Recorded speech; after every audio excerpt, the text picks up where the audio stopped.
Well, thank you, Fred, for that introduction. And Senator Inouye may be gone with Vice President Biden.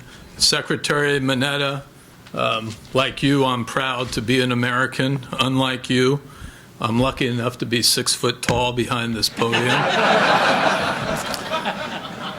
Ambassador Fujisaki, Ambassador Schieffer, Tom, Irene, distinguished guests, and ladies and gentlemen. It's a great honor for me to be here and to join this inaugural U.S.-Japan Council annual conference among some of the truly great contributors to the U.S.-Japan relationship.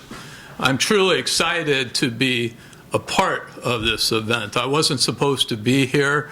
I had just dropped off my son in California, my youngest son going to college, so I'm an empty nester now, so it's a little bit of an emotional period for me. But this was such an important event, I decided to do a detour on my way back to Tokyo and join you here in Washington, D.C.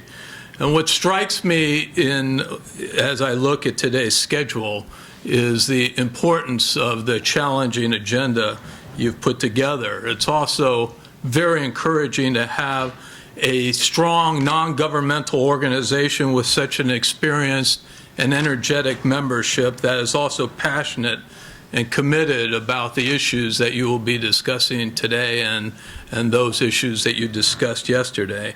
It has long been the case that the Japanese American community has been central to the strength of the relationship, especially in the areas, as has been pointed out a number of times, in people-to-people ties. I believe through such efforts as this U.S.-Japan Council, this will be even more true as it is important moving forward. When I first saw Irene's draft agenda, I was amazed by the almost complete overlap between her agenda and the set of priorities that we are focused on in the Tokyo Embassy. Some of you may actually be surprised that we spend time on these issues that are going to be discussed today, given the perception that we deal exclusively with a handful and even one bilateral challenge. And of course, we do spend a significant time on what I like to refer to as the three pillars of our relationships, the security, economic, and global outreach pillars that Vice President Biden spent some time talking about and that are critically important to our bilateral relationship. In that regard, let me just, as an aside, point out that people ask me all the time whether I am pessimistic about some of the strategic issues that we are currently working through. From the very beginning, my answer has been and remains no. I see the conversations that we have with the Japanese government and its leaders as an ongoing dialogue that's really required in any strong relationship. Our two countries share the same democratic values. The lines of communication between our sets of leaders have been open, and the conversation has been wide-ranging and really rich. So no, I'm really not overly concerned about the nature of our issues with Japan. What I do worry about, however, is our need to strengthen what I call the foundational elements of our relationship. And that is what I believe will determine the future strength of the relationship between our two countries. The educational exchanges, cultural exchanges, scientific exchanges, and business relationships.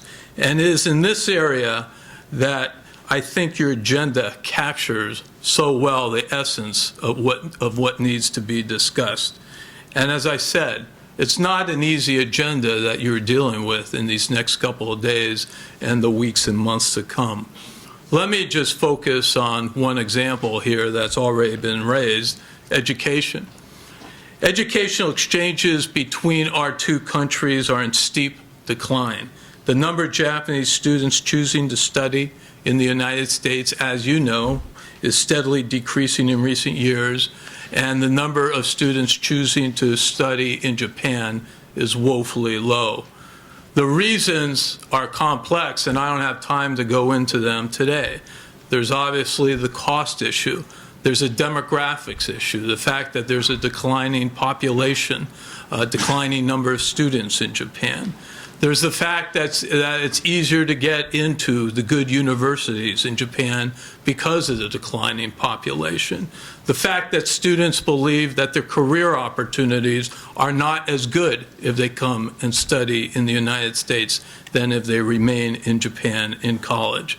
Believe it or not, there's a perception that's not safe to go to college here in the United States.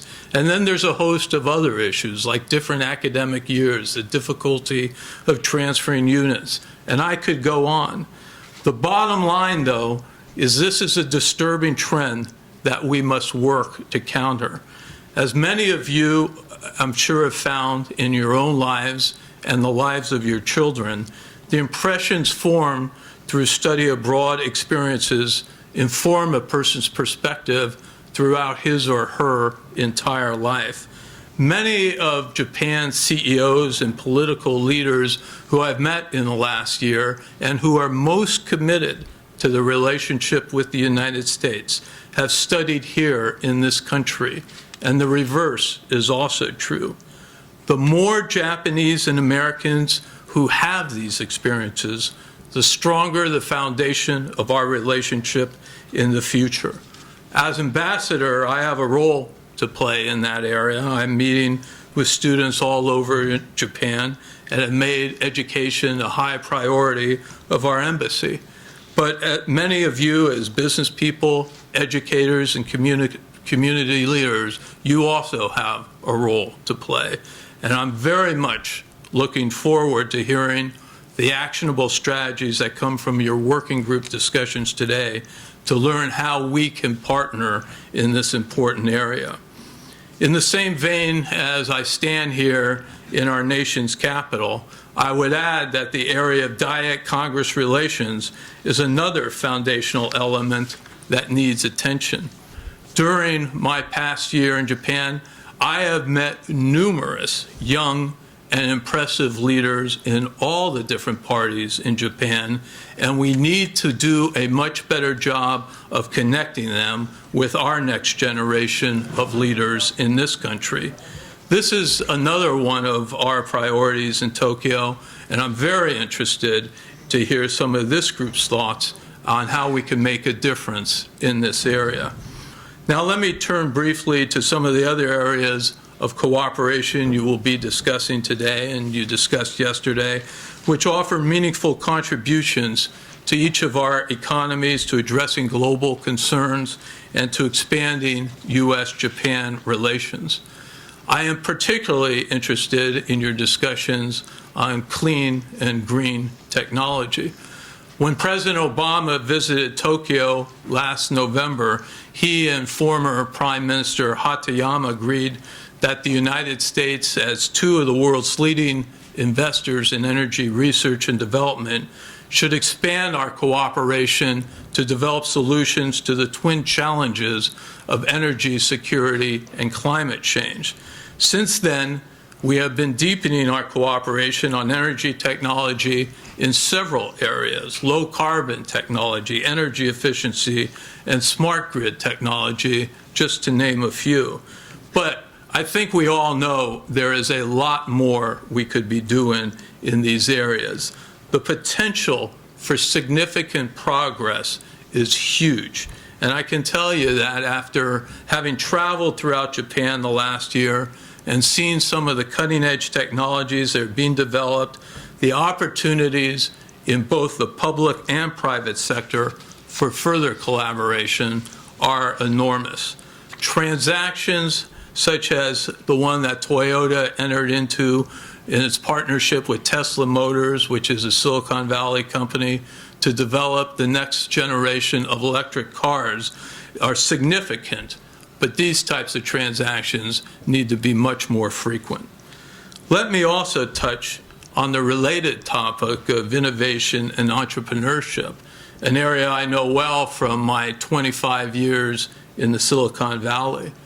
Japan has a wealth of underutilized intellectual assets and innovative technology. And while there are significant ties between the Silicon Valley and Japan, they could be much deeper. Again, the reasons are complex while deep, are not as deep as they could be. And that is the fact that entrepreneurism in Japan, while huge in the post-World War II area, has its challenges today. There are intangible reasons and tangible reasons for that. The tangible reasons fall in the areas of tax policies, bankruptcy laws, and other things that tangibly can be changed in order to encourage entrepreneurship and innovation.